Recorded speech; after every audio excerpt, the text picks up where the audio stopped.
고난의 끝인가요?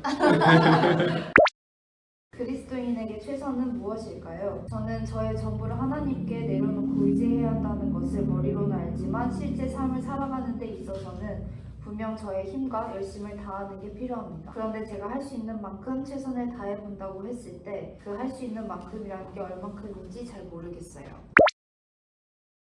성경이 말하는 최선의 의미가 무엇인지, 우리가 어디까지 달려가야 되고 또 어디 멈춰서서 우리가 그것을 돌아보아야 되는지를 생각해 볼 필요가 있다라고 말하고 싶습니다. 우리는 보통 최선을 양으로 판단할 때가 많이 있습니다. 그런데 이 최선이라고 하는 것은 양이 아니라 방향이라고 하는 것을 꼭 기억했으면 좋겠습니다. 성경이 말하고 있는 이 최선이라고 하는 것은 우리가 잘 아는 말이죠. 호람데오, 하나님 앞에서 살아가는 그 신실함을 의미하는 것입니다. 골로새서 3장 23절에 보면 무슨 일을 하든지 마음을 다하여 주께 하듯 하고 사람에게 하듯 하지 말라라고 하는 말씀이 있습니다. 여기 보시면 마음을 다하여라고 하는 이 말씀이 단순하게 에너지를 전부 다 쏟아내가지고 소진해야 된다, 이런 의미가 아닙니다. 나의 주인이 누구이신지를 기억하고 그분과의 관계 안에서 주어진 일을 대하라는 것입니다. 그러니까 완벽한 결과물을 만들어내는 것이 최선이 아니라 그 일을 하는 과정 속에서 내가 하나님을 신뢰하고 있느냐, 그 하나님의 뜻 가운데서 한 걸음 한 걸음 걸어가고 있느냐, 이것을 점검해 보는 것이 성경적인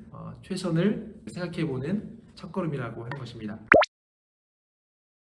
그런데 우리가 지치게 되는 이유가 왜일까요? 아마도 결과까지 나의 책임이라고 생각하기 때문에 그럴 것 같습니다. 그런데 여러분, 사실 우리가 모든 결과를 우리의 힘으로 통제한다라고 하는 것은 불가능입니다. 우리는 그럴 수 있는 존재가 아니라는 겁니다. 결과의 영역은 철저하게 하나님의 섭리의 영역이라는 것을 우리가 인정할 필요가 있다는 것입니다. 고린도서 3장 6절 말씀에 보면 나는 심었고 아볼로는 물을 주었으되 오직 하나님께서 자라나게 하셨다라고 하는 바울의 고백이 나오고 있습니다. 우리의 책임이라고 하는 것은 오늘 나에게 주어진 만큼 내게 주신 그 씨를 뿌리고 물을 주는 것, 그것까지가 우리의 영역이지, 그것을 자라나게 하고 열매 맺게 하는 것, 이것은 어쩌면 우리의 영역이 아니라는 것입니다. 내가 지쳐서 쓰러질 때까지 나를 채찍질하고 그렇게 몰아붙여서 대하는 것, 어쩌면 이것은 내 힘으로 열매를 맺어보려고, 그렇게 하나님 앞에 나의 의를 드러내려고 하는 모습일 수도 있습니다.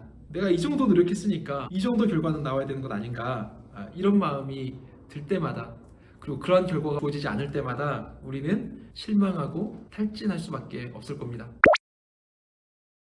여기서 또 할 수 있을 만큼의 기준을 어떻게 정해야 될까라고 질문을 했는데요. 사실 저도 그 답을 내리기가 굉장히 어렵습니다. 그런데 우리가 가지고 있는 그 한계라고 하는 것이 단순하게 죄의 결과가 아니라 하나님께서 세상을 창조하신 그 창조 질서 안에 우리의 한계도 포함되어 있다라고 하는 것입니다. 하나님께서 아담과 하와를 만드실 때 그들을 전능한 존재로, 무한한 존재로 만들지 않으셨습니다. 잠을 자야 되고요, 음식을 먹어야 되고요, 휴식이 필요한 존재로 하나님께서 사람을 만들어 주셨습니다. 그래서 나의 체력적인 한계, 정신적인 한계를 인정하는 것은 불신앙이 아니고 내가 하나님의 은혜로 살아갈 수밖에 없는 유한한 피조물임을 고백하는 가장 신앙적인 행위라고 하는 것을 우리가 알아야 한다는 것입니다.